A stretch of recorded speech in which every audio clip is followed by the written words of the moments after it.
ဘုရားသခင်ကျေးဇူးတော်ကိုအထူးပဲချီးမွမ်းပါတယ်နော်ကျွန်တော်ဒီနေ့မှာအချိန်ပေးတဲ့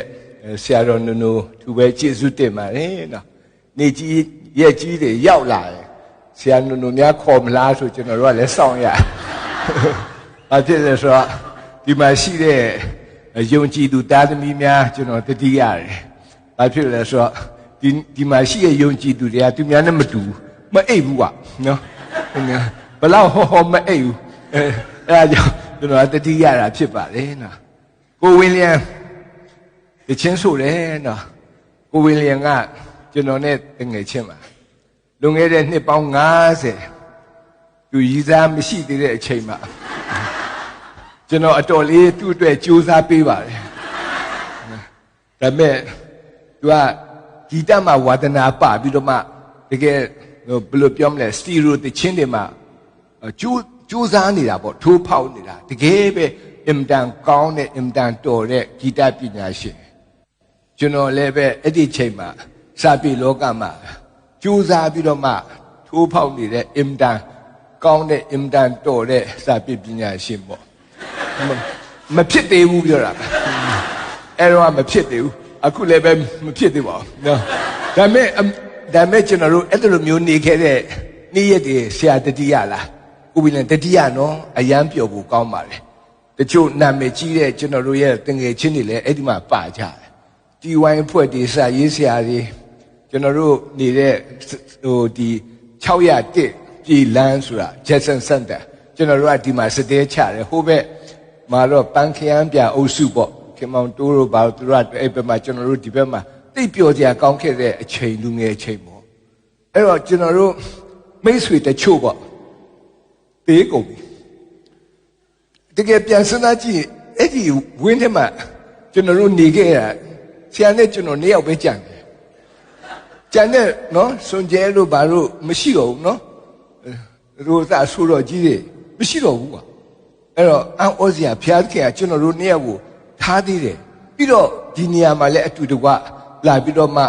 အမှုတော်မြတ်မှာပါဝင်ရတာဟာဖျားခင်ရဲ့ script ကအရန်ထူးဆန်းတယ်ဖျားခင်ရဲ့ဇာတ်ညွှန်းကြီးကအရန်ထူးဆန်းတယ်ပေါ့နော်ကျွန်တော်ထင်တယ်သူ့အတွက်ကျွန်တော်ကြိုးစားပေးတာမအောင်မြင်လို့သူကျွန်တော်စိတ်နာပြီးထင်လားဒါပေမဲ့သူစိတ်မနာဘူးသူတွေ့တဲ့အခါမှာဝန်တာအားရကျွန်တော်တို့နှုတ်ဆက်ရတယ်ဒီနေ့တော့နော်ကျွန်တော်ဝင်ရမယ့်အကြောင်းအရာတော့အားလုံးသိပြီးသားပဲဖြစ်နော်အဲ့တော့ဒီနေ့ကျွန်တော်တို့ချစ်တဲ့ဆရာကကျွန်တော်တို့ကိုပေးတယ်ကျမ်းစာတစ်ပိုက်ဒီကျမ်းစာတစ်ပိုက်အကြောင်းကိုကျွန်တော်တို့ဆွေးနွေးဖို့ခွန်အားယူဖို့ဖြစ်တာကျွန်တော်တော့မဆွေးနွေးတတ်ပါဘူးခွန်အားယူဖို့ပဲကျွန်တော်နှိုးဆော်ချင်တာဖြစ်ပါတယ်အဲ့တော့ရှင်ပေတရုဩဝါဒစာနော်ပထမဆောင်အခန်းကြီးက9အခန်းငယ်9တင်တို့ကိုတတိနှင့်ကြည်ရှုတော်မူသောကြောင့်တဲ့တင်တို့၌စိုးရင်ချင်းရှိသည်များကိုတော်၌အနှံကြလို့ဟာကောင်းလိုက်တာနော်ကောင်းလိုက်တာနော်တင်တို့၌စိုးရင်ချင်းရှိသည်များအင်္ဂလိပ်လိုပြောတဲ့အခါ anxiety လို့ပြောတာနော်တကယ်စိုးရင်တော့ကတွေပေါ့ဒီကျမ်းစာကိုအင်္ဂလိပ်လိုဖတ်ရင်6လုံးပဲရှိတယ်နော်အဲ့ဒီ6လုံးကတော်တော်လေးကိုနော်အရာရောက်တယ်ပေါ့ပြောမယ်ဆိုရင် when I am afraid no I trust in you လို့ပြောတယ်တူလေးပဲမှတ်ရတာလည်းလွယ်တယ်ရွှေကျမ်းချက်လို့ပဲအင်တန်အဖိုးတန်တဲ့ကျမ်းစာဒီနေ့ကျွန်တော်ဒီကိုလာတဲ့အခါမှာကျွန်တော်ပြင်ဆင်ထားတဲ့အရာကြောက်စရာကောင်းတဲ့အကြောင်းတွေပြောမလို့သိလားကြောက်စရာကောင်းတာကိုဝီလျံသိလားကြောက်စရာကောင်းတာလေသူမသိဘူးလားမသိဘူးနော်ကျွန်တော်တော့သိတယ်တကယ်တော့ကျွန်တော်တို့ကနေ့ကင်းဖြစ်လို့ညမှာပြောရင်ကြောက်စရာကောင်း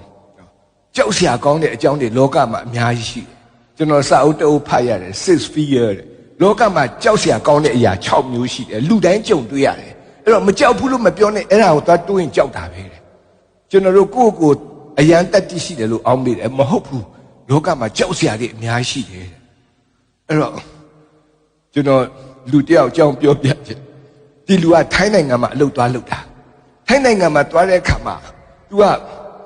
ဘာလို့လုပ်ရလဲဆိုတော့အားလုံးသိတဲ့အတိုင်းဒီကသွားရဲဆိုတော့ဒီ3မျိုးလို့ပြောတယ်ပထမတစ်မျိုးကတော့ dirty work dirty job ပေါ့နော်အရန်ပေကြံတဲ့အလုပ်ပေါ့နော်လွယ်လွယ်ပြောတော့ချီကျုံရတဲ့အလုပ်ပေါ့နော်အဲ့တော့ဒီ dirty အဲ့လုပ်ရတာ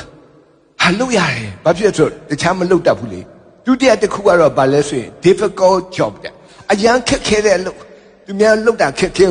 မလုပ်ချင်ဘူးထိုင်းနိုင်ငံသားမလုပ်ချင်ဘူးတို့ကသွားလုပ်ရတယ်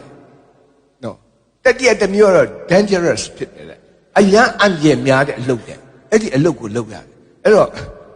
ဗမာပြည်ရွာသားတယောက်ကအဲ့ဒီ dangerous job ကိုသွားလုပ်ရသူအမြင့်ကြီးမှတက်ပြီးတော့မှတာဝါတိုင်းထောင်ရအဲ့ခါကျတော့ကြောက်စရာသိကောင်းတာပဲ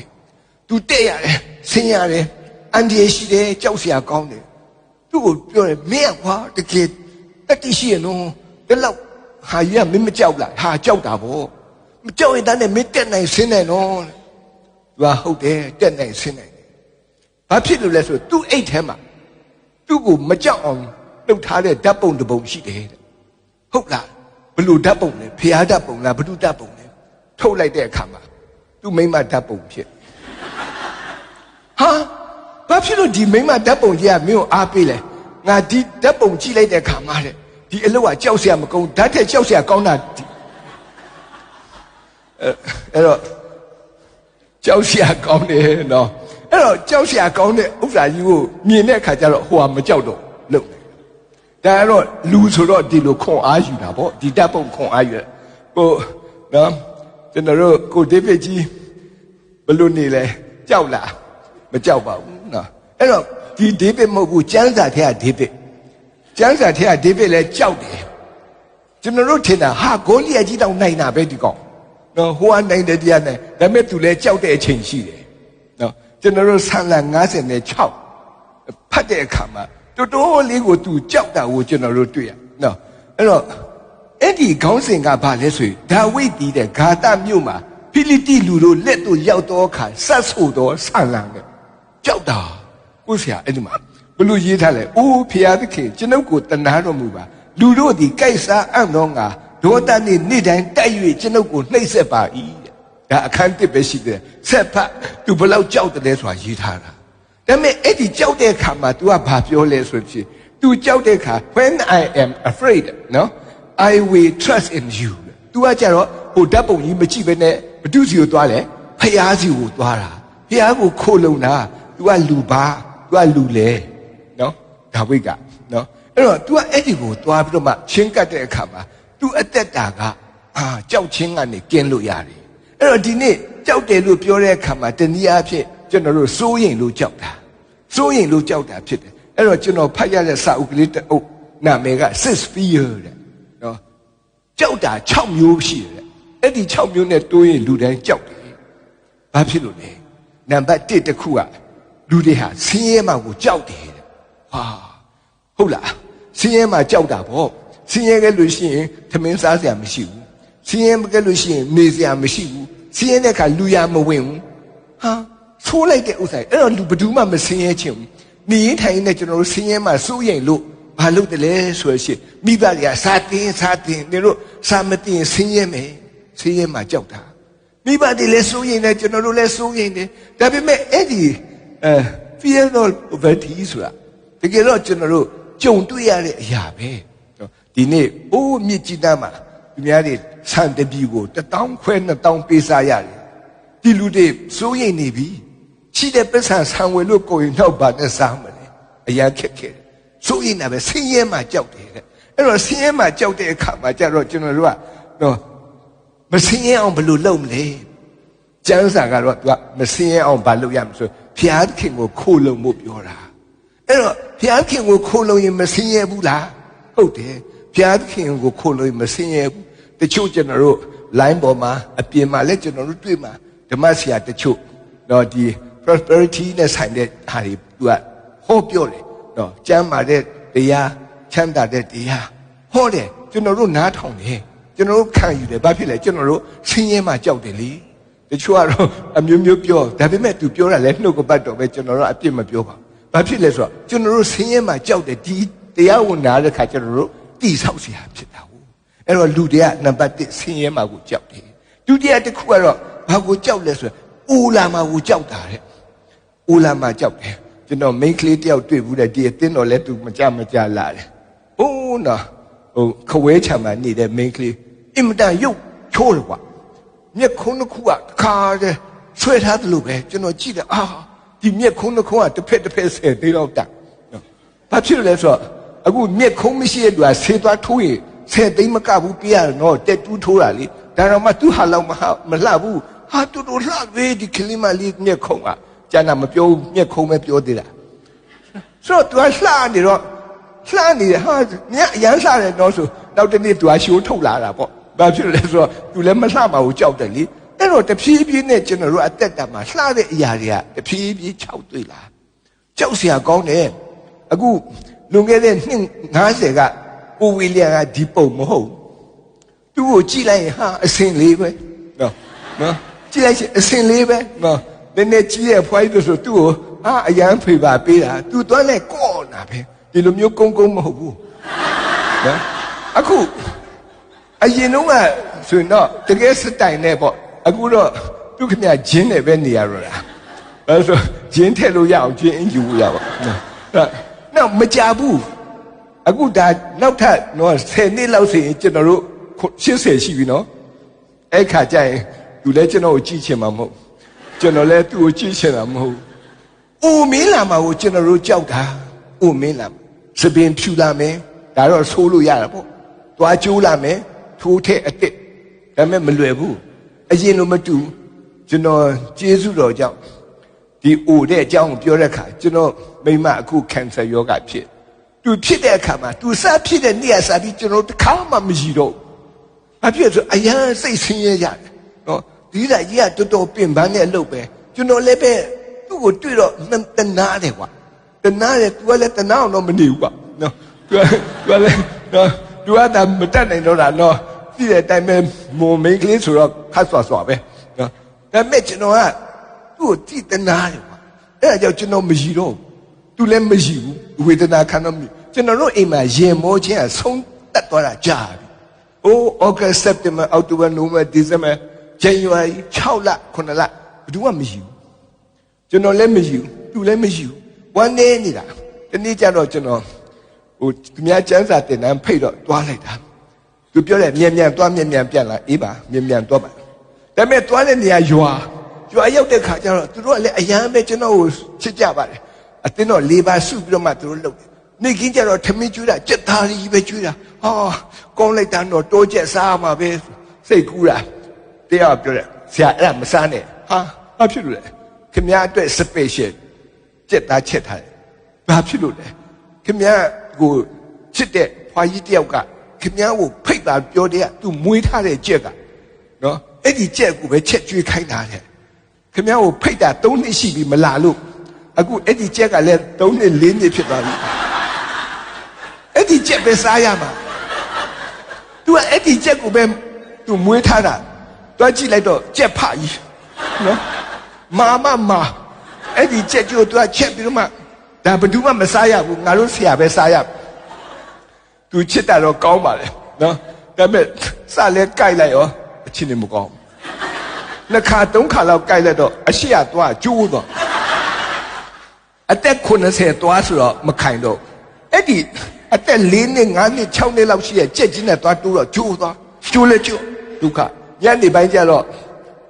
မတင်တော့ဘူးတချင်းပဲထုတ်ခိုင်းကြတာဘာဖြစ်လဲပါးစားဟလို့မရ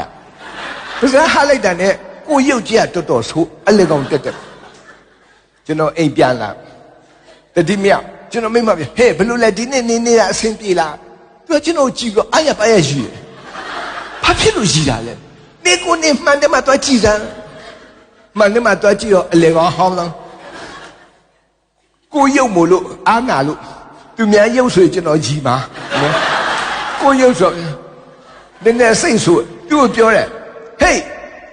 ငါတလောက်တောင်ရည်စရာကောင်းနေတာလားသူကကောင်းတယ်တဲ့သူကြည့်လိုက်အောင်တော်ပြီးနောက်တစ်ခါမကြည့်တော့တကယ်အံ့ဩစရာကောင်းတယ်နော်တွားကျိုးသွားပြီစပင်ဖြူသွားပြီရည်စရာကြီးဖြစ်သွားတာကျွန်တော်မိမ6လမရှိတာအခုအားရပါရရှိတယ်နောက်ဆုံးကျွန်တော်လည်းအာနန္ဒာနဲ့လိုက်ရှိရတယ်နော်အရင်အံ့ဩစရာကောင်းတယ်ဘုရားခင်ကိုလည်းကျေးဇူးတင်တယ်သူမြည်တာကြပြီအခုကြီးတာဒါပေမဲ့ကျွန်တော်ကဥတဲ့ဟာကြီးဖြစ်တော့စိတ်ကမပြိုတော့နောက်နေ့ကျတော့တွားပြီးတော့မှဆေးခမ်းမှတွားပြီးတော့မှမြက်လှုပ်ထားမှငါတွားကြီးဆို သွားဆရာဝန်လည်းတိတ်တော်တယ်နော်မြန်ဆိုသူလည်းမြန်ဆင်းလာပြီးတော့တခါလေထိုးထည့်လိုက်တာ4 သိန်းနဲ့1000ကိုအဲ့ဒါတော့တချောင်းပြန်ရအဲ့တော့အိုမှာကြောက်တယ်နောက်တစ်ခုရှိသေးတယ်နေမကောင်းဖြစ်မှကြောက်တာနော်နေမကောင်းဖြစ်မှကြောက်တာကျွန်တော်တို့က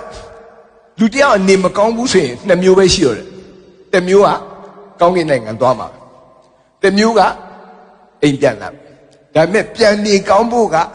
စေဘဝခတော်တော်ကုန်နော်ဟာနတ်မငေါက်တာခံရမယ်ဆရာဝန်ဟောက်တာခံရမယ်အမျိုးမျိုးစိတ်ဆင်းရဲကိုဆင်းရဲခံရမှာပဲနော်ဘာဖြစ်လဲကိုနေကောင်းချင်တာအဲ့တော့တချို့ကနေမကောင်းမဖြစ်ချင်ဘူးအမလီဆရာတယောက်ပြောတယ်နော်ဓမ္မတချင်းကြီးတဲ့ဟိုတလောတော့ကတော့မှဒီအတင်းတော်မှာအဲ့တချင်းဆိုကြသေးတယ်ဆရာဒီကျန်ထူးတဲ့ဘေဒါလေးဆိုတဲ့တချင်းလေဒီမှာဆိုတာကျွန်တော် line ပေါ်မှာတွေ့အဲ့ဒီဆရာဒီမကောင်းဖြစ်တယ်တော့ငါမကြိုက်ဘူးကွာငါကတော့ဖြစ်တန်းသေးတာပဲကောင်းတယ်သူပြောတဲ့အတိုင်းပဲအဲ့ရထားမနဲ့မိုးလင်းသူပက်လက်လန်သေးသွားဘယ်သူမှဘာမှမမှားလိုက်ရအောင်သစ္စာအများကြီးရှိလဲဆေးတလုံးတော့မမြူလိုက်ရအောင်လူတွေကဘာဖြစ်လဲနေမကောင်းဖြစ်မှာကိုကြောက်တယ်မကြမ်းပါဘူးတဲ့နော်အဲ့ဒါကိုကြောက်နောက်တစ်ခုကတော့ဘာလဲဆိုတော့ချစ်သူမရှိမှကြောက်တာခုနကတော့ကျွန်တော်တို့ဆရာကြီးအသက်60မှအိမ်အောင်ကြပဲဒီမှာနော်ဆရာကြီးကအသက်60မှ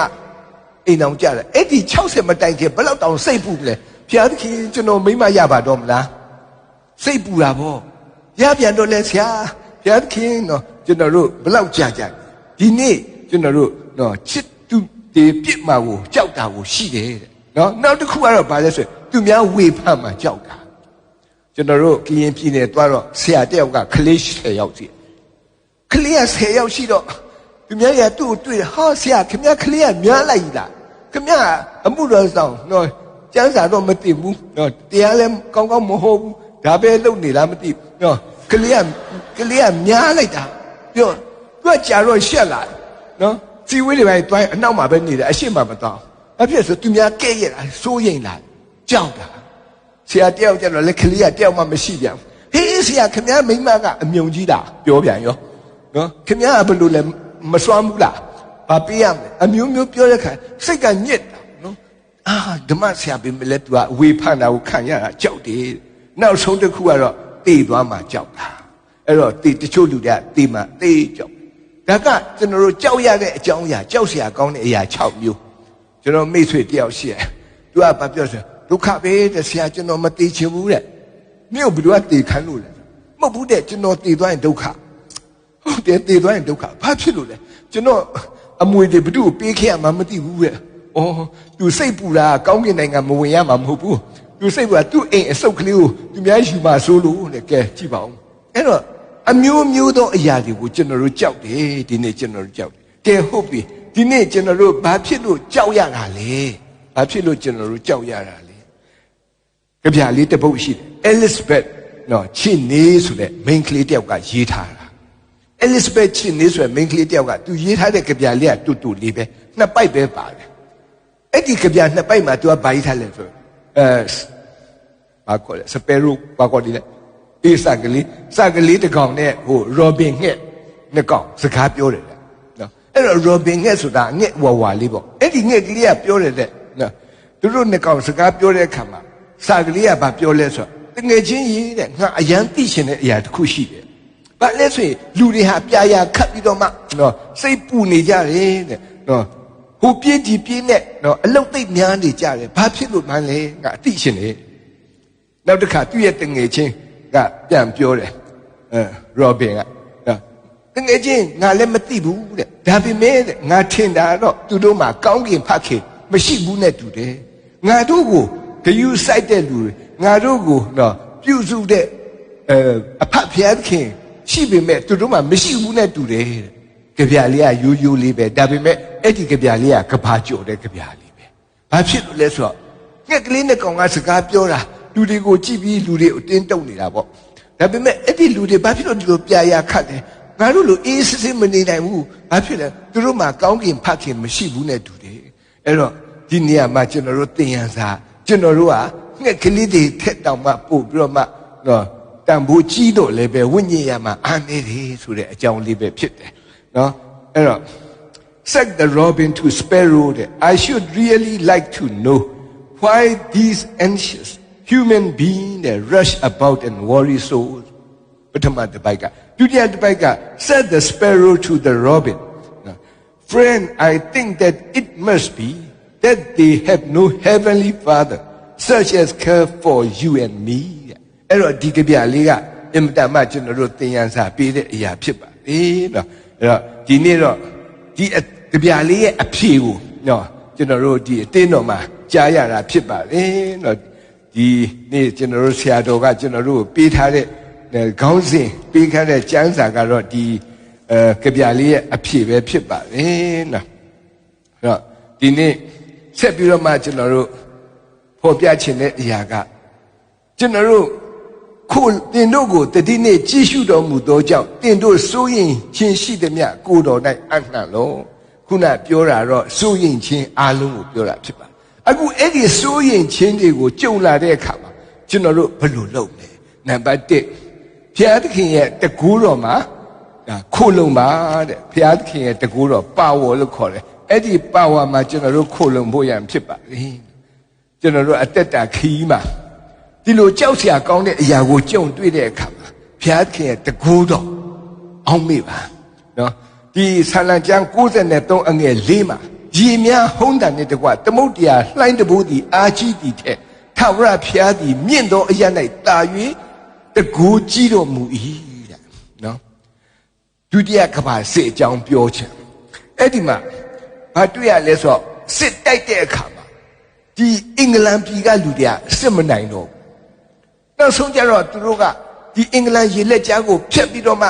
ဒီတန်ကတ်လို့ခေါ်ရပေါ့နော်အဲ့ဒီနေရာကိုသွားတိုက်ရမယ်သွားတိုက်ပြီးတော့မှအဲ့ဒီကနိုင်မတာလေနော်မန်ဒီကမ်းခြေကိုတိုက်ပြီးအဲ့ဒီနေရာကိုနိုင်မတာလေသူတို့ကစစ်နိုင်မှာအဲ့တော့ဒီနီလန်တစ်ခုတည်းပဲတို့တော့အဲ့ဒီမှာရန်သူတွေကစောက်ပြီးပြီးတော့မှတခါအရှိမတက်ကွင်းကြီးအဲ့ဒါကိုအစုပ်အဲ့အပြုံလိုက်ချီတက်ပြီးတော့မှပြေးပြီးတော့မှရန်သူကိုပြည့်ရမှာရန်သူကစိတ်ကြိုက်ပြစ်မှာဖြစ်တဲ့ကြောင့်အဲ့ဒီတက်သွားတဲ့သူတွေကအများကြီးတေသွားမယ်မတေပဲကြံတဲ့သူတွေပဲအဲ့ဒီအပေါ်ကိုအောက်လာမှာအဲ့ဒီခါကျတော့ဟာဒီဒေးတွေပါတွေလှုပ်ရတယ်ပေါ့စစ်စင်ရလှုပ်ဝက်ချင်ဘယ်နည်းကြရင်ထသွားမယ်အဲ့ဒီခါကျတော့စစ်သားအလုံးကြောက်ကိုဘာဖြစ်လဲဒီစစ်ပွဲကိုတွားရင်တရားမှာ69ယောက်ကတေမှာအဲ့ဒီတေမဲ့အထဲမှာကိုပါမှာပဲတေချာနေပြီဘာဖြစ်လို့လဲကြောက်စရာတိတ်ကောင်းတယ်ဒါပေမဲ့စစ်သားဖြစ်ပြီးမတွားလို့လည်းမရတော့အဲ့ဒီတည်င်းထွက်လာပြီးတဲ့နောက်ပိုင်းအားလုံးကအဆင်သင့်ဒီဒေးရောက်ရင်နင်တို့အားလုံးတက်ရမယ်ဆိုတော့စစ်သားတွေအားလုံးကကြောက်နေပြီကြောက်တာစိုးရိမ်တာ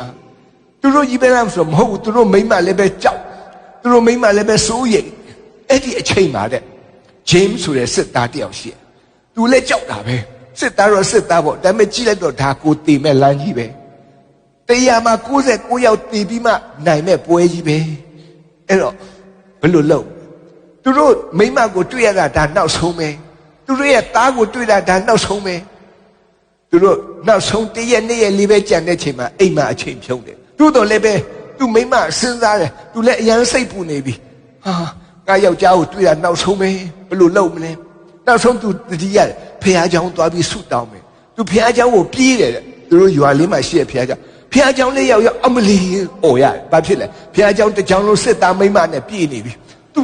သူနေရာမရှိတော့သူကစဉ်းစားတာနောက်မှသူအရင်စစ်သားမိမတဲ့ဖះเจ้าတမပြေးနေပြီးတော့ခါပဲတိုးဝှေးပြီးတော့မှလူတိုင်းကဆုတောင်းနေတယ်မြိတ်နဲ့ဖះခင်ကိုတောင်းပန်နေတယ်အရှိမတော့ဘာတူလဲဆိုတော့အရှိမတော့တင်းဦးဆရာကတခါလေအာရပါရတရားဟောဆုတောင်းတို့တို့အားပြီးအောက်မှာတော့မိမတွေကခုံတယ်အပြည့်အကျက်ကြီးမ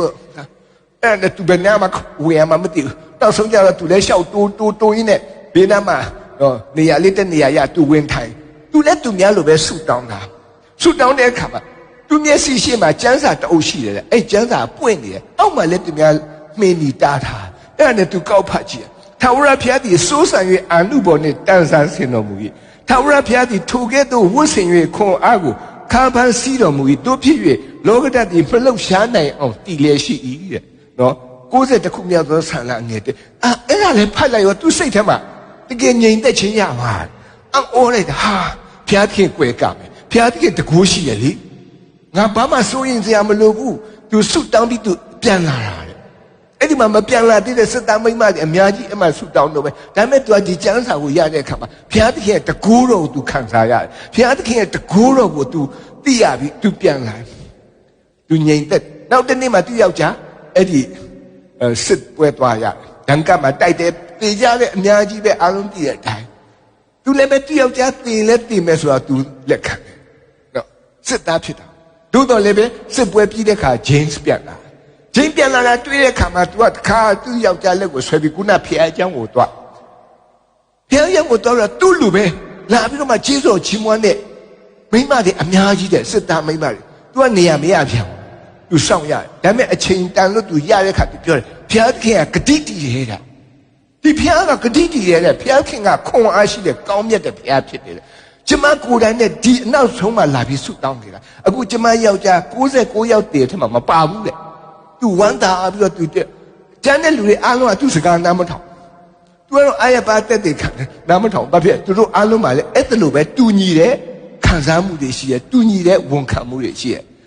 ချစ်တော်ညီကိုမောင်မတို့ဒီနေ့ကျွန်တော်တို့ဘုရားခင်ရဲ့တကိုးတော်မှာခုလောကကြီးကြည့်ရင်တော့ဟုံးမြည်လျက်ရှိတယ်တဲ့ကြောက်စရာတိတ်ကောင်းတယ်ဒီနေ့ကျွန်တော်တို့မိတ်ဆွေတွေဟိုးအဝေးကြီးရောက်လာရတဲ့ဆရာကတော်တွေသူတို့လည်းပဲအရန်ခက်ခဲတဲ့အခြေအနေမှာရှိတာပဲဟိုးနေရာတကာမှာကဘာကြီးရဲ့နေရာတိုင်းမှာကြောက်စရာကောင်းတယ်စာတမာနမကောင်းတဲ့အမှုရတယ်စိုးမိုးတယ်လွှမ်းမိုးကြိုးစားတို့တော်လည်းဘုရားသခင်ရဲ့တကိုးတော်ကိုတော့မရှင်းနိုင်ဘူးတဲ့ဒုတိယတစ်ခုကတော့ကျွန်တော်တို့ပါဆိုအတောင်တော်အရေးအောက်မှာခိုးလုံးပါတယ်ကြောက်စရာကိုတွေ့တယ်စိုးရိမ်စရာကိုတွေ့တယ်ဆိုရင်ခိုးလုံးပါတဲ့နော်ဘယ်မှာခိုးလုံးအတောင်တော်အောက်မှာခိုးလုံးကိုရဖြစ်ပါလေနော်အကယ်စင်စစ်မုတ်ဆိုးဤကြောက်ခွင်းနဲ့၎င်းတည်တတ်သောအနာနဲ့၎င်းတင့်ကိုကင်းလွတ်စေတော်မူမည်အတောင်တော်အမွေးနဲ့ဖုံးအုပ်၍တင်ဒီလုံခြုံစွာနေရလိမ့်မည်ဟာဘုရားသခင်ရဲ့ဂတိတော်ဖြစ်တယ်တင်လုံခြုံစွာနေရလိမ့်မယ်အခုငါတို့လုံခြုံလာလို့မင်းတို့လုံခြုံပါကျွန်တော်တို့ကြောက်စရာတွေအများကြီးပဲနောက်ဆုံးကိုမိမကိုလည်းကြောက်ရတာပဲနော်ကြောက်ရတဲ့သူအများကြီးကြားထဲမှာကျွန်တော်တို့ကဘုရားသခင်အတောင်တော်အရေးအောက်မှာနေခိုးလုံးနေကျွန်တော်ပြောခဲ့ပါတယ်လွန်ခဲ့တဲ့နှစ်ပေါင်း50လောက်တုန်းကကျွန်တော်တို့ကငယ်ရွယ်တဲ့သူဖြစ်ပါတယ်ကိုဝီလျံကတော့တင်မောတက်သွားနော်သူကအလုတ်တက်သားတဲ့ခါမှာကျွန်တော်ကအဲ့ဒီမှာမဟာသိပ္ပံဆက်တက်ရန်ကုန်တက္ကသိုလ်မှာပဲကျွန်တော်မဆာဆက်တက်ရင်းနဲ့ကျွန်တော်တို့ဘာနောက်ဆုံးနှစ်ဒီမှာကျွန်တော် thesis လုပ်ရတယ်ကျမ်းပြူရကျွန်တော်ကြားတဲ့ခေါင်းစဉ်ကဟုတ်ပင်လေထဲမှာရှိတဲ့ငါးတွေကိုလိုက်ပြီးတော့မှ data စုရတဲ့အလုပ်ဖြစ်တယ်အဲ့နဲ့ကျွန်တော်ဘွဲရဖို့အတွက်ဆိုမှတနင်္လာရီတိုင်းမှာသွားပြီးတော့မှဒီပင်လေထဲမှာတော့ငါဖန်တင်မောတင်နဲ့သွားပြီးတော့မှဒီငါးတွေကိုစုဆောင်ရပေါ့တစ်မျိုးနဲ့တစ်မျိုးမတူဘူး sample တွေစုရတယ်ဆိုတော့အဲ့လိုစုရင်းနဲ့အတော်လာပေါ့လေဒီပင်လေထဲမှာတနေ့ကျတော့ပင်လေတစ်ပြက်တစ်ဖွဲ့ကကျွန်တော်တို့တင်မောကိုလာပြီးတော့မှတိုက်ပါလေရောအဲ့တော့ကျွန်တော်ကဒီထဲမှာတင်မောသားလည်းမဟုတ်ပါဘူးနော်ကျွန်တော်ကခီးတယ်ပါပဲလိုက်သွားတာပဲသူတို့ရတဲ့ငါးတွေကိုကျွန်တော်ကယူပြီးတော့မှဝယ်တဲ့သူပဲဒါပေမဲ့အဲ့ဒီပင်လေတစ်မြတ်ဒီငါးလှီယူကိုမိတဲ့အခါမှာဒီငါးလှီထဲမှာမှောင်ခိုပစ္စည်းတွေလည်းရှိတယ်တခြားငါး6တွေပဲရှိတော့သူကခေါ်သွားရောသူတို့ရဲ့စခန်းချတဲ့ကျွန်းလေးအဲ့ဒီပင်လေထဲမှာကျွန်းတွေကအများကြီးဆိုတော့ဘယ်ကျွန်းလည်းမသိပါအဲ့ဒီကျွန်းကိုသူကခေါ်သွားအဲ့ဒီမှာသူတို့ရဲ့စခန်းရှိတယ်အနားရောက်တဲ့အခါမှာကျွန်တော်တို့အားလုံးကိုပင်လေတစ်မြတ်ကအပေါ်ကိုတက်သွားတက်ခိုင်းတော့ကျွန်တော်တက်လိုက်ရောပင်လေတည်းမြမိမကြီးဖြစ်ပင်လေမြခေါင်းဆောင်မိမကြီးဒါပေမဲ့မိမကခက်ကြမ်းပဲနော်သူခက်ကြမ်းပဲရုပ်ကခက်ကြမ်းပဲခါမှပစိန်တစ်ခုဒီဘက်မှာလည်း6တနတ်တစ်ခုနောက်ပြီးတော့အကျိုးကုန်းမှာလည်းတရှိတစ်ခုလက်နဲ့3ခုနဲ့တက်ခဲ့ဘယ်သူမှမနေရအားလုံးတက်ရသူ့ရဲ့တပည့်တွေကယောက်ျားတွေသူပဲမိမသူကတက်ဟိုကောင်လေးကဘာတူလဲကျွန်တော်လက်ညှိုးထိုးတာဒုက္ခပဲအဲ့ဒီတင်မောတစ်စုံလုံးမှာဆိုလဲအစင်ဆိုလို့ကျွန်တော်တယောက်ပဲပါကျွန်တော်ကတက္ကသိုလ်ကျောင်းကလေကျွန်တော်ကဒီမှာ thesis လာလုပ်တဲ့ဆရာလေးလေကျန်တဲ့လူအလုံးကပါတယ်လေငါဖန်သမားလေအဲ့တော့ကြည့်လိုက်တော့သူကအထက်မှာကျွန်တော်တယောက်တည်းတောက်ပါနော်အဲ့တော့ဟေးသူကခေါ်ရတယ်ငါစီခေါ်ခဲ့ baby အဲ့မှာပင်လေတည်းမြမိမနဲ့တညအိပ်ရမယ်ဘယ်တော့မှမစင်တော့ဒါပေမဲ့အရန်အောစရာကောင်းတယ်သူကအဲ့ပစ္စည်းတွေအလုံးတိမ်ပြီးအဲ့ဒီ Eddie Timo Pian, kind like that. You see the thing that Eddie Gaulero, not Kao Kolag, not Dale Kolag. Piarki. You know, Yotam Hobuno. You know, Yotam. I am not Joseph, no, you know, Yotam Hobu. Georgina, Yotalu, Amishibu. No, the new machinelli. No. To a Kodonica, you know, a young Chow Dobby. The cable to a Yodekama, a Gaulere. I knew the calm people at La. The yanning out pure yammy. It is a guy who did it. The yanning out pure yammy. Dobby, Nabalo, I'm a little bit. I made 80 my general. No, was that William Diva? 80 my general. Lan San Samono. Bam, little window, pinny that. I would deep banga. No, Nunchi, me boom, get up. The Yama, the Dehema, the Nenuga, the Jonega, Lumati, Dehema. You know, she they near me. She later come out, the mute me at the listen up. Jan, the native told her, Charlie, Persin Charlie, a column chabruma, the Pellela, Tezan, yet, Terry, Glog terror. You know, terror. Near doubt it. I'm without the wood. But now we gone there, and I don't miss what's without. Tell on it. Don't quit. Mark, quit it. To do down and then me, my Jew. To tell the pillar. How be it? The Yano that, now, pure Yammy, Mata, Bem, gone it. No, that. Blue pure Yammy. Mamma, pure de war. I met 2 assist in Oshiba. To a pellet 8. Pellet ain't a cheer, Mukongwa. No, Mukong. But your letter, Oma, Medellin, Twila, it by you. Medellin, do you? Then out the chintable soup, yes. Piaki, no, the Chimusutabu. But yes, the Medellin, Akuma to Ula. Now look at the Loma Medellin to Uno, Dima Asudo, to run at the general near. Then make general at the Medellin Meshiwa, Matija. You know, Medellin, and I would deep the chance of Yaman.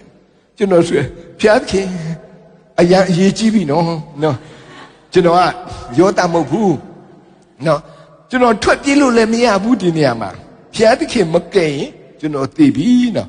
Kakwe Piva, Tabe, Jana Masudam Dato. No, the Guria left Piajama, Mateke Udi. I would jam a year Jaushima, Sudam. Hello, Pen. Puro General. Google, I tell them you do a guitar, General Sabi. So Piajoni by take me out. Shoot down the little she now.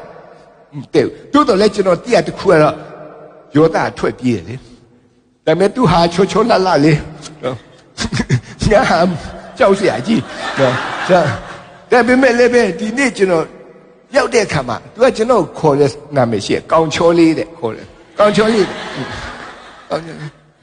At the amused me, yeah, I could get the attention there. Young all their gone, no deep in let me, yeah. Matibu. I could teach you there. I may accrue at that down there. A young aunt or their account, a mute me. Any chain order to get Joseph to a top of you know, the chance of the chancellor. You know, but one so little. You know, yeah, the chat above here. What a friend we have in Jesus. English way. You know, I was so Medellin at the chassis. You below Medellin dinner. Tita they had the low way here. Don't diabetes that jam did up. Well, not home now. I did the chance home to a popular sura. Ah, Nisura, they go near. I'm not to know Palma, go William Opama. To a popular Nisura, they go near the English Lula. Hope the English. Now, not only would the Demeter go and not the copiers home there. Not the cow tassel. You know, so I don't know, Gombo Yada, 8 year old. To aid the catcher, you know, time, Twella Billy.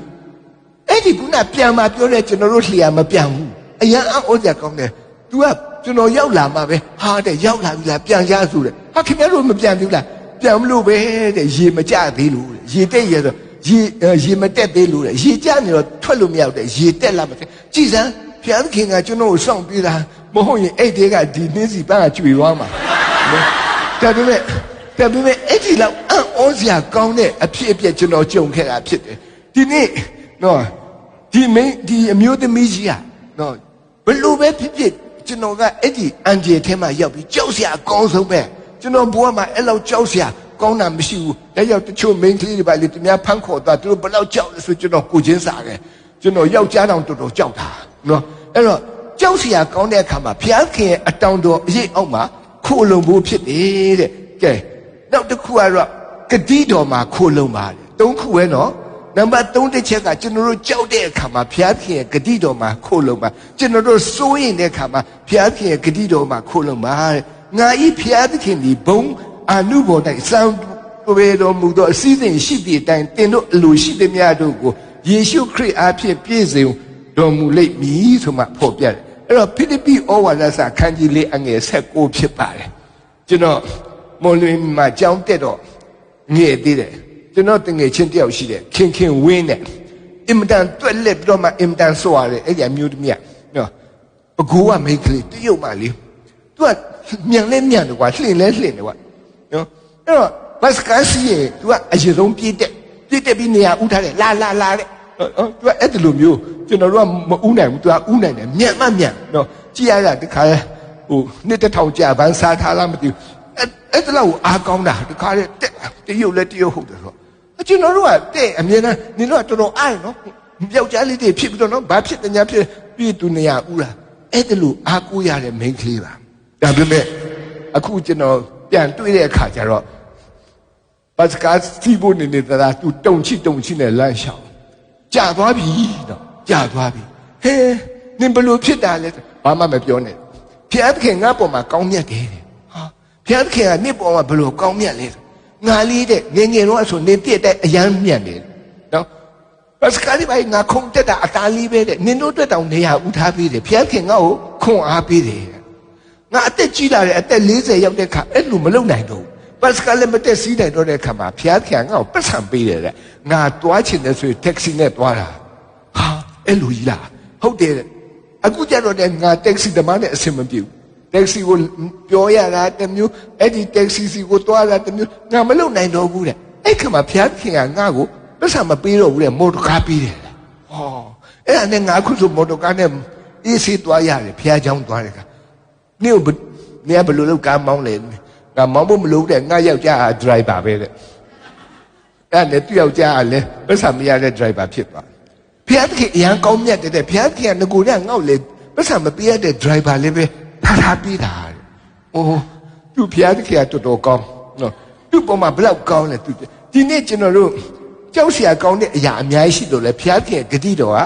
I will provide for you တဲ့ဘုရားသခင်ကတော့တင့်အတွက်ပြင်ဆင်ပေးတယ်ဒါကြောင့်ကျွန်တော်တို့လောကမှာနေတဲ့အခါကြောက်စရာတော့အများကြီးရှိတယ်တိုးတော်လည်းပဲအဲ့ဒီကြောက်စရာအားလုံးကိုကျွန်တော်တို့ကခုန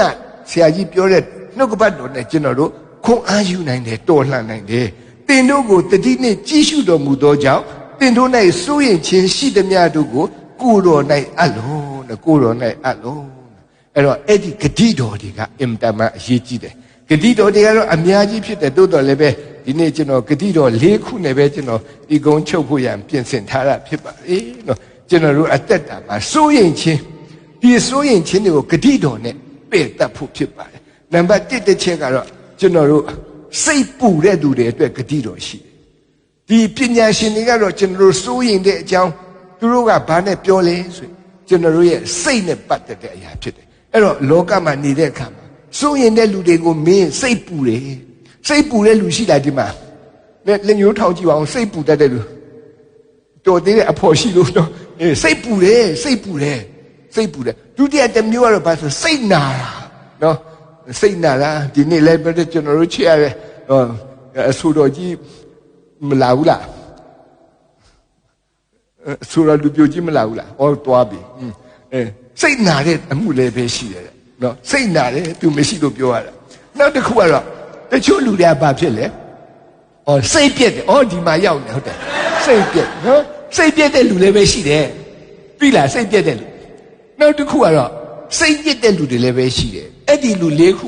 ၄မျိုးအတွက်ပဲကျွန်တော်နှုတ်ကပတ်တော်ပြောပြီးတော့မှဤကုန်းချုပ်မှဖြစ်ပါလေနော်အဲ့တော့ပထမဆုံးတစ်ခုကတော့ကျွန်တော်တို့ဘာကိုဖော်ပြလဲဆိုလောကမှာနေတဲ့အခါစိတ်ပူတဲ့လူတွေခုနစိုးရင်ချင်းရှိသမျှလို့ပြောတဲ့အခါမှာတစ်ခုကစိတ်ပူတာအင်တာမှစိတ်ပူတတ်တဲ့သူတွေရှိတယ်ဒီနေ့ကကျွန်တော်ဆရာမနော်ဘဲလာစီကိုရောက် သူ့မွေးနေ့လုပ်တယ်ဆရာမနိုဘယ်လာကကလေးသာသနာလုပ်တယ်ကလေးတွေကိုမွေးတာပေါ့နော်အဲ့တော့သူ့ကိုကြည့်တဲ့အခါ2004ခုနှစ်တည်းသူ့ယောက်ျားတည်တယ်မှုတ်ဆိုးမှနော်သူကလည်းပဲ cancer ယောဂဖြစ်တယ်ဒါပေမဲ့သူကလေး600လောက်သူမွေးထားအဲ့ဒါကြီးကိုသူဘလို့ကျွေးမွေးဘလို့ပြန်တင်ပေးလို့မသိအုံနောက်6လိုက်ရမယ်အလုပ်ကလေး600နော်အဲ့မှာသူ့ကိုလာပြီးအလှူလူတဲ့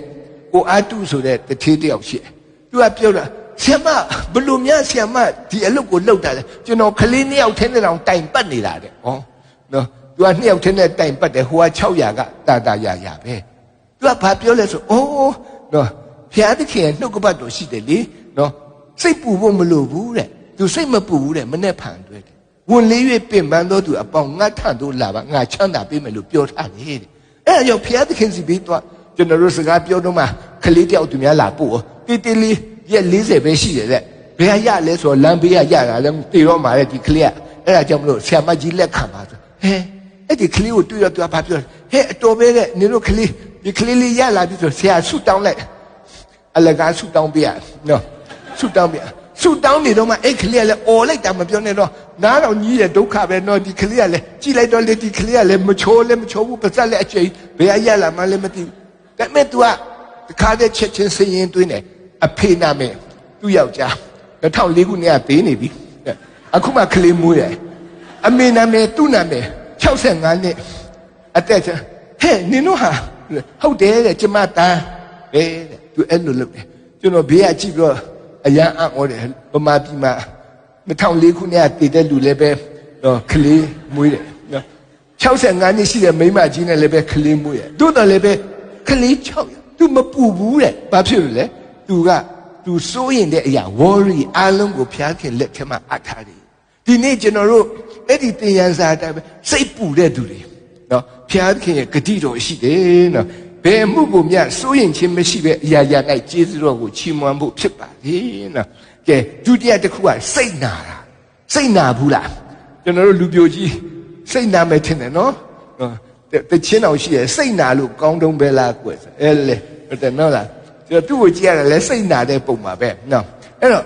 ကျွန်တော်တို့စိတ်ဒဏ်ရာဆိုတာရှိတယ်စိတ်နာကျွန်တော်တို့ရဲ့ပစ္စည်းတွေသူများယူသွားစိတ်နာတာတော့တချို့အသင်းတော်မှာတော့စိတ်နာကြတယ်နော်အရန်အံ့ဩစရာကောင်းတယ်ငါတို့ယုံကြည်သူသားသမီးရှင်တယောက်စိတ်နာတာလည်းရှိတယ်တချို့ကတော့မဟုတ်ဘူးကျွန်တော်တို့ချစ်တဲ့လူကိုသူများစနိုက်ကြော်သွားလို့စိတ်နာတာကျွန်တော်ငယ်တော့ထားတဲ့ကြီးစားတယောက်သူများယူသွားအဲ့ဒီလူမတည်မချင်းကျွန်တော်စိတ်နာမပြောက်အဲ့ဒီလူကိုပဲကျွန်တော်တတိယတယ်သူကလည်းကျွန်တော်ဟိုပဲတတိယတယ်သူမိမကိုတတိမရဘူးကျွန်တော်တတိယနေတာတကယ်တော့ကျွန်တော်သူ့ကိုစိတ်နာအောင်လည်းမလုပ်ပါဘူးဒါပေမဲ့အရန်ထူးဆန်းတယ်အဲ့ဒီစိတ်နာတာနောက်ဆုံးဘာဖြစ်လဲစိတ်ဒဏ်ရာဖြစ်လာစိတ်ဒဏ်ရာဖြစ်လိုက်မိပြောက်ဖို့ဖြစ်တယ်တို့တော်လည်းပဲဖျားသခင်ကတော့အရန်အံ့ဩစရာကောင်းဒီနေ့ကျွန်တော်ဆရာကြီးရွေးပေးတဲ့ကျမ်းစာကျွန်တော်တို့ကိုကြည့်ရှုတဲ့ဘုရားသခင်ကျွန်တော်တို့စိုးရင်တဲ့အရာကျွန်တော်တို့ရဲ့စိတ်တန်ရာအားလုံးကိုနော်ဒါကိုတော်မှာအနှံလို့ရတယ်တွေ့လာဆိုတဲ့ main ကလေးတယောက်နာမည်ဗမာလူနားထောင်တော့အရန်ကောင်းတယ်တွေ့လှဆိုတော့ဒါပေမဲ့ကရင်လူအတိတ်ပဲကတော့မီးသွေးတဲ့မီးသွေးတကယ်ပဲသူ့အသားကြီးကလည်းမီးသွေးပဲဘူကလေးမှနေတယ်နော်နာဂစ်မုန်တိုင်းတိုက်တဲ့အခါသူကပင်လယ်ငါဖမ်းရင်းနဲ့ခါတယ်လှိုင်းတဘိုးကြားထဲမှာသူ့လှေကိုကိုင်းပြီးတော့မှမတိပဲနေအောင်သူရုန်းကန်ပြီးနေရတာ7 နာရီကြာတယ်ပင်လယ်ထဲမှာဒီလှေကိုကိုင်းပြီးတော့နောက်ဆုံးကြတော့မုန်တိုင်းဆဲတဲ့အခါသူ့ရွာကိုပြန်လာသူပဲအသက်ရှင်တရွာလုံးလူတွေတည်သူ့အမေလည်းတည်သူအရန်ကြောက်သွားတွေ့တဲ့နေရာမှာအလောင်းတွေပဲတွေ့တော့သူအရန်ကြောက်ပြီးနောက်တနေ့တော့အဲ့ဒီအေယာဝတီတိုင်းကိုခြံထားပြီးတော့ဟိုမြစ်ကြီးနားတက်သွားကျွန်တော်နဲ့တွေ့တော့ဟဲ့နေအေယာဝတီတတိမြတော်ပြီးတတိမြဘာဖြစ်လဲဟာအရန်ကြောက်စရာကောင်းနေအေယာဝတီနှစ်ပေါင်းကြာပြီဒါပေမဲ့ဒီနေ့ဒီစိတ်ဒဏ်ရာဖြစ်နေတာအေယာဝတီမနားထောင်နေဘူးဘာလို့နေလို့ဒီမှာလာနေလဲအမလေးပင်လယ်နဲ့ဝေးရင်ပြီးရောဆိုမှလာနေတာသူစိတ်ထဲမှာတော်တော်ဝေးနေပြီပေါ့လေအဲ့တော့ तू ကမြစ်ကြီးနားမှာဒီနေ့ထိတိုင်အောင်တော့တွေ့လာရှိတယ်စိတ်ဒဏ်ရာအကြီးကြီးခံစားတို့တော့လေအဲ့ဒီစိတ်ဒဏ်ရာရှိတဲ့သူတွေကိုလည်းဒီနေ့တင်တို့ကိုတတိနဲ့ကြည့်ရှုတော်မူသောကြောင့်တင်တို့၌စိုးရင်ချင်းရှိသည်မြကိုတော်၌အနှံ့ဖို့ဖြစ်ပါလေနံပါတ်3ကတော့စိတ်ပြက်တယ်စိတ်ပြက်ဘူးလားဒီခါလေးကျွန်တော်တို့ကစိတ်ပြက်တယ်ဘာဖြစ်လဲကိုအောင်မြင်ကိုရဲ့အကြံစီတွေမအောင်မြင်ဘူးအကောင့်ထဲဖော်ရင်းဖော်နေစိတ်ပြက်တာဟာစိတ်ပြက်တဲ့အလုပ်ကလည်းတော်တော်ခက်အဲ့တော့ ယောရှုဆိုတဲ့ပုဂ္ဂိုလ်တယောက်ဒီပုဂ္ဂိုလ်တယောက်ကဒီခန္ဓာပြည်ကိုဝင်ပြီးတိုက်ဖို့ဝင်ပြီးတော့မှသိမ့်ပိုက်ဖို့သူကဗျာဒိတ်ခံရတာသူဖြစ်တယ်ဒါပေမဲ့သူတိုက်ပွဲကတနေ့ထဲလည်းမပြီးဘူးတရက်လည်းမပြီးဘူးတဲ့အင်မတန်ရှည်လျားတဲ့တိုက်ပွဲတွေတိုက်ရတယ်နောက်ဆုံးကျွန်တော်တို့ပြောမယ်ဆိုဒီယော်ဒန်မြစ်ကလေးကိုပဲပေ20 30လောက်ကျတဲ့မြစ်ကလေးကိုကူးတာတော့မှအဲ့ဒီအဖွဲကဘယ်လောက်ကြာတစ်လကြာဘယ်လောက်ကြာပေါ့နော်ကဲနောက်တစ်ခါအဲ့ဒီမှာတဲ့ခန္ဓာတစ်ပြည်လုံးကိုတိုက်တာလဲ9နှစ်ကြာတယ်တဲ့ကဲနောက်ပြီးတော့အဲ့ဒီလူတွေကိုဣသရေလ12မျိုးကိုနော်နေရာချလာအဲ့ဒါလဲ10နှစ်ကြာတယ်အဲ့တော့ဒီအလုပ်ကြီးကခန္ဓာပြည်ကိုဝင်တိုက်ဖို့လက်တကမ်းမဲ့လူတဲ့ဥစ္စာတော်ဘယ်လောက်ကြာလဲနှစ်ပေါင်း16နှစ်နီးပါးကြာတယ်အဲ့တော့ငကောကတည်ဒီလောက်ပင်ပန်းတဲ့အလုပ်နော်ဒီလောက်ခက်ခဲတဲ့အလုပ်စိတ်ပြည့်စရာမကောင်းဘူးလားလူပဲဒါလေးပဲလုပ်ရတာကိုမပြီးနိုင်ဘူးကွာကြာတော့စိတ်ပြည့်စရာဘယ်လောက်ကောင်းလဲနော်စိတ်မောလူမောဖြစ်တယ်တို့တော့လေဒီနေ့ကျွန်တော်တို့လည်းအဲ့လိုမျိုးကိုလုပ်ရတဲ့အလုပ်လေးမအောင်မြင်နိုင်ဘူးမပြီးနိုင်ဘူးဆိုတဲ့ကိစ္စမရှိဘူးစိတ်မပြတ်နဲ့ဘာဖြစ်လဲတင်တို့မှရှိတဲ့စိုးရင်ချင်းရှိတဲ့စိတ်ပြည့်ချင်းမှန်တဲ့ကိုတော်၌အနှံဖို့ရန်ဖြစ်တယ်စင်ပေါ်မှာမိန်းကလေးတယောက်အလုပ်လုပ်ကျွန်တော်သူ့စီသွားလေတော့ဟာတိတ်ကောင်းတယ်နော်နင်တို့လုပ်ကောင်းနေတဲ့နေလို့လဲကောင်းတယ်စားလို့လဲကောင်းတယ်အလုပ်လုပ်ရတာတော့အစင်သိမ့်မပြေဘူးဘာဖြစ်လဲဖိအားများတယ်ဆွက်များတယ်ဟာပစ္စံလေးရတယ်လေဆွက်များတယ်မပြောဘူးလားဆွက်များတယ်ဘာဖြစ်လဲကြာတဲ့ခါကျတော့စိတ်ပြက်တယ်တဲ့ကိုကိုတော့နေ့တိုင်းပဲကြိုးစားပြီးရုန်းကန်နေရတယ်အဲ့တော့စိတ်ပြက်စရာတိတ်ကောင်းနေအဲ့တော့ဒီနေ့ကျွန်တော်တို့ဒီစိတ်ပြက်ခြင်းကလည်းစိုးရိမ်ခြင်းကိုဖြစ်စေတဲ့အရာနော်ကြောက်စရာကောင်းတဲ့အရာဖြစ်တယ်တုတ်တန်ဆရာကစိတ်ရွှင်လန်းခြင်းတည်းတဲ့ကျမ်းမာစေတဲ့စိတ်ပြက်ခြင်းကတော့အယိုးကိုခြောက်သွေ့စေတယ်တဲ့နော်နောက်ဆုံးမှာတော့ကျွန်တော်တို့စိတ်ညစ်တဲ့သူတွေသိလားစိတ်ညစ်တာဆရာကြီးစိတ်ညစ်ဘူးလားမဟုတ်လားမညစ်ဘူးလားညစ်ဘူးတယ်နော်ဝန်ခံရှာတယ်ပြုံးပြုံးလေးနဲ့နော်လူပြိုဖြစ်မှတော့စိတ်မညစ်ပဲဘယ်နေမလဲနော်ပြန်တော့အဖြစ်လူပြိုတွေကပိုစိတ်ညစ်တတ်တယ်နော်စိတ်ညစ်တယ်တဲ့ဒါလည်းပဲမဆမ်းပါဘူးကျွန်တော်တို့ကြည့်ရတဲ့အရာနော်ကျွန်တော်တို့ကြုံရတဲ့မိန်းကလေးတယောက်ရှိရသူ့နာမည်အဲလစ်တဲ့မိန်းကလေးပဲမဲ့သူကအရက်တောက်တယ်အဖော်ပေါင်းတွေပျောက်ပေးတဲ့နဲ့နောက်ဆုံးသူအရက်တောက်ရင်ပထမတော့ခွက်ပုံးမယ်နောက်ဆုံးကျတော့သူဘာဖြစ်သွားလဲဆိုတော့တကယ်အရက်သမားကြီးဖြစ်တာဟာဆိုင်ဒီပိုင်းမှာရှောက်တောက်ကုန်တာအဲ့တော့တင်းဆရာသူ့ကိုခေါ်တယ်နင်လုတ်တဲ့အလုတ်ကမူဂျိုလုတ်မူဂျိုဆရာမနင်လုတ်တာကနော်ဒီစနစ်စကူတင်တာနင်ဒီလိုတောက်နေမဖြစ်ဘူးဆိုအလုတ်ဖြုတ်တာသူအရန်ဝမ်းနေသွားလူကိုတွေ့စိတ်ညစ်တယ်ကွာစိတ်ညစ်တယ်ဘေးကလူကပြောစိတ်ညစ်ထချတော့လည်းမရဘူးကတငယ်ချင်းတယောက်ကတွေ့ပြဟဲ့နေလေစိတ်ညစ်ကလို့ရှိလျှော်လိုက်ပေါ့အဲ့ဒီစကားသူတွားချဟုတ်လားလျှော်ရမယ်ဟုတ်တာပဲညစ်ပတ်နေတဲ့စိတ်ကိုလျှော်ဖို့ပေါ့ဘယ်လိုလျှော်ရမှာလဲနှုတ်ကပတ်တော်နဲ့လျှော်ပါအဲ့လိုပြောတဲ့လူကအပျော်ပြောတာဒါပေမဲ့တကယ်ပဲသူခံရနောက်နေ့တင်းဆရာကြီးတွားပြီးတော့မှသူပြောတယ်ကျမစိတ်ကိုလျှော်ခြင်းတယ်ဒီဆရာအရန်ဟောသွားတယ်အစ္စဆန်ဒေးမှာသူယူလာတဲ့ပန်းလေးကိုပူဇော်ပြီးတော့မှဆုတောင်းတယ်နောက်ဆုံးကြတော့သူဒီအဲ့ဒီဘုမလွတ်မြောက်သွားတယ်ဆိုတဲ့အကြောင်းသူတက်ပြီးခဲ့တယ်ဒီနေ့ကျွန်တော်တို့စိတ်ညစ်တဲ့လူကလည်းဖေးလျှော်ဖို့လုပ်တယ်အဲ့ဒီလျှော်ဖို့ကဘသူကကြည့်နေတာလေတင်တို့ကိုတတိနဲ့ကြည့်ရှုနေတဲ့သူရှိပါလေကျွန်တော်တို့ကိုကြည့်ရှုနေတဲ့လူရှိတယ်နော်ရှမ်းပြည်မှာအာလူစိုက်တာတွေ့ဘူးမှာပေါ့အဲ့မှာကျွန်တော်မိတ်ဆွေတယောက်ရှိတယ်သူကပါဆိုအာလူတခိုးအရန်ကျွမ်းတဲ့အာလူခိုးတာအာလူခိုးဘတော့မှမမိဘူးတက်လုံးအာလူရဲ့ခိုးစားလာတာနော်ဟိုရာခင်းမှာခိုးလိုက်ဒီရာခင်းမှာခိုးလိုက်သူလျှောက်ခိုးသူခိုးမမိဘူးဟာဘာဖြစ်ဆို तू ကအရန်သူလေတယ် तू ကစာညာကြီးဖတ်အဲ့ခါကျတော့ तू ဘာတိလဲဆို safety first ဆိုတာရှိတယ်နော်ဘာလဲလုံခြုံရေးပထမတခိုးတွေရဲ့ဒီအရေးချင်းထဲမှာလုံခြုံရေးသူကတွားလိုက်သူကတိတ်ချာချာလေ့လာမှခိုးသူတားကြီးလာတော့သူကဒီအမွေကိုတားဟုပေးချင်တယ်တားရဲတဲ့လောကကြီးမှာဒီခိုးတဲ့အလုပ်ထက်တက်တာတဲ့အလုပ်ဘာမှမရှိဘူးခိုးတာများလေးရနိုင်တယ်တဲ့တတိလေးဖြစ်သွားနိုင်တယ်ဒါပေမဲ့ခိုးတဲ့အခါမှာတဲ့အင်တန်ပညာပါဖို့လိုတယ်မင်းကငါတင်ပေးမယ်ဆိုခေါ်သွားတကယ်ပဲအလူခင်းနဲ့ရောက်ညလည်းလာတာဒါခိုးရဆိုနံပါတ်1ရှေ့ကိုကြည့်ဘယ်သူမှမရှိဘူးနောက်ကိုပြန်ကြည့်ဘယ်သူမှမရှိဘူးဘယ်ကိုကြည့်မရှိဘူးညာကိုကြည့်မရှိဘူးသေချာအောင်ပြန်ကြည့်နော်အရက်ရှင်းမျက်နှာကြည့်ပြီးတော့မှ လုံးဝနော်စိတ်ဖြစ်တယ်ဘယ်သူမှမရှိဘူးဆိုတာအဲ့ကြမှာမင်းတရွင်းကိုထုတ်ပြီးတူးပြီးတော့အဲ့ဒါသိချအဆုံးပဲတင်နန်းပို့ချတာတောင်းညလာတာသူ့သားပြောတယ်အဖေအဲ့တလောက်နဲ့မရဘူးထင်တယ်ဘာဖြစ်လို့လဲအပေါ်လေးကြည့်ရမှထင်တယ်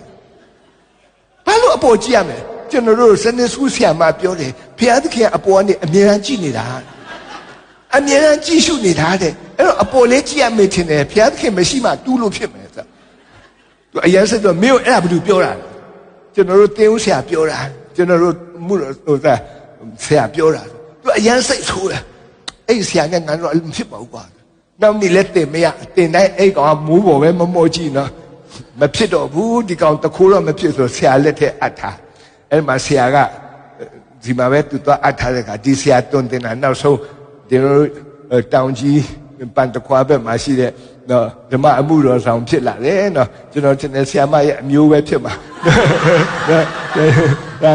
ရောက်ရင်လည်းမေးကြည့်ကျွန်တော်နာမည်ပြောရင်လည်းမကောင်းဘူးနော်တို့တော့လည်းပဲတကယ်သူတက်တဲ့ခံတဲ့အခါမှာကျွန်တော်သူပြောတယ်ဟာတဲ့ငါသားကိုငါဒီလိုတင်တာများအခုသူအမှုတော်ဆောင်ဖြစ်သွားကြည်စမ်းတဲ့ဒါပေမဲ့မင်းဒါကိုတော့မပြောနဲ့တဲ့ကျွန်တော်လည်းမပြောချင်ပါဘူးဒါပေမဲ့အခုအဲ့လိုမျိုးပြောမိတာပေါ့နော်ဒါကြောင့်လို့နာမည်တော့မပြောပေါ့ကိုဝီလျံလို့ပဲနာမည်မှတ်ထားလိုက်ပေါ့နော်ကဲနောက်ဆုံးပါပဲနောက်ဆုံးပါနော်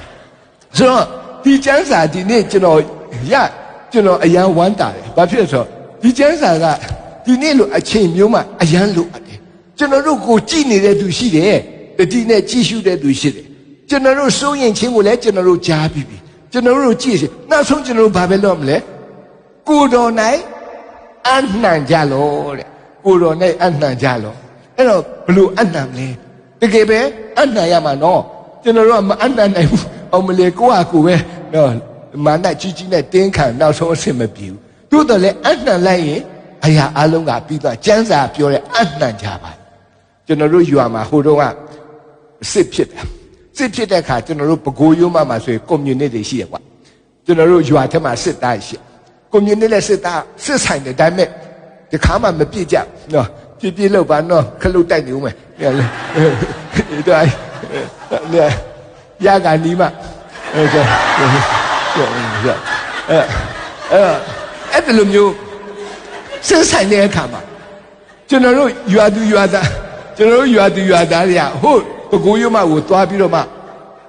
ထင်းခုတ်ပြီးပြန်လာတဲ့လူငယ်တွေအားလုံးကိုစစ်သားပြောတယ်ဟေးမင်းတို့ရန်သူတွေ့လားကျွန်တော်တို့ကပြန်ပြောပြတနေ့ရတော့အတင်းတော်ကလူငယ်3ယောက်အဲ့ဒီတော့တောထဲမှာသွားပြီးထင်းခုတ်ပြန်လဲလာရောစစ်သားတွေ့တယ်ဟေးမင်းတို့3ယောက်ရက်စမ်းဟုတ်ကဲ့ရက်ပါတယ်မင်းတို့အခုစစ်တောထဲမှာထင်းသားခုတ်တာမင်းတို့ရန်သူတွေ့လားကိုမြင်နေတွေ့လားရှေ့ကတယောက်ဟုတ်ကဲ့တွေ့ပါတယ်ဟဲ့မင်းလူလိမ်ပဲငါမနေ့တည်းငါသွားဘာမှတွေ့မင်းကတွေ့တယ်ဆိုလာခဲ့စမ်းဆိုကြောခင်းဆိုမှရိုက်တာစစ်သားရိုက်တာနားလိုက်တာအိုးအာရပါရိုက်ပြီးတော့ထွက်သွားဟဲ့ကောင်လာခဲ့စမ်းနောက်တယောက်မင်းအခုမင်းတို့သွားကြရန်သူတွေ့လားကိုမြင်နေတွေ့လားသူစဉ်းစားတယ်ခုနကောင်တွေ့တယ်ပြောရိုက်ခံမတွေ့ဘူးဘိုလ်ကြီးတဲ့ဟဲ့ကြောခင်းဘာဖြစ်လဲငါမနေ့ကပဲသွားတယ်တွေ့တယ်လေမင်းလူလိမ်ပဲရိုက်ပြန်ရောဟာသူကခံရပြန်ရောညနာအော်ဟေးပြီးတော့ပြန်သွားရောနောက်ဆုံးကြောက်ဟဲ့ကောင်လာစမ်းသူကြည့်ရမင်းကွန်မြူနတီတွေ့လားသူစဉ်းစားမတွေ့ဘူးပြောတာရိုက်ခံတွေ့တယ်ပြောလဲရိုက်ခံရသူဘာပြောတော့အရင်သူလဲလိုက်တော့ဘိုးကြီးရိုက်လိုက်တော့ဟဲ့ကောင်ဘာဖြစ်လို့ငါရိုက်ရမလဲကျွန်တော်မပြောတတ်တော့ဘူးဘိုးကြီးသဘောပဲရိုက်ချင်လို့ရိုက်လိုက်အဲ့ဒီဘိုးကြီးကမရိုက်ဘူးရီတာဖင်အောင်ဆောင်းတယ်ဆမ်းမအာရပါရနောက်ဆုံးဟိကောင်သွားတော့ဘယ်ကျွန်တော်တို့အသက်တာမှာတွေ့တယ်ပြောရင်လည်းရိုက်ခံရမှာမတွေ့ဘူးပြောရင်လည်းအရိုက်ခံရဒါပေမဲ့အနှံလိုက်တဲ့အခါဘိုးကြီးသဘောပဲဆိုတဲ့အခါကျတော့အရိုက်မခံရသူဘာပြောလဲဆိုအနှံတာတဲ့ဒီနေ့ငါတို့လည်းပဲဖျားသခင်ရှိမှငါတို့ဘာမှကြော်ပြီးလှုပ်လို့မရဘူးနော်တို့တော့လေဖျားခင်ကိုအနှံလိုက်တဲ့အခါမှာအရာအားလုံးကအဆင်ပြေသွားမယ်ဒါကြောင့်မလို့ကျွန်တော်တို့လူပြိုကြီးလဲအားပေးပါတယ်နော်တကယ်ပဲဒီနေ့ ဖျားသခင်ကတင်းရဲ့စိုးရင်ချင်းကျွန်တော်တိတယ်သူစိုးရင်တယ်ဆိုတာနော်တင်းရဲ့စိုးရင်ချင်းရှိတဲ့ညကိုကိုတော်မှာအနံ့ပါနော်အားလုံးဖျားခင်ကောင်းကြီးပေးပါစေနော်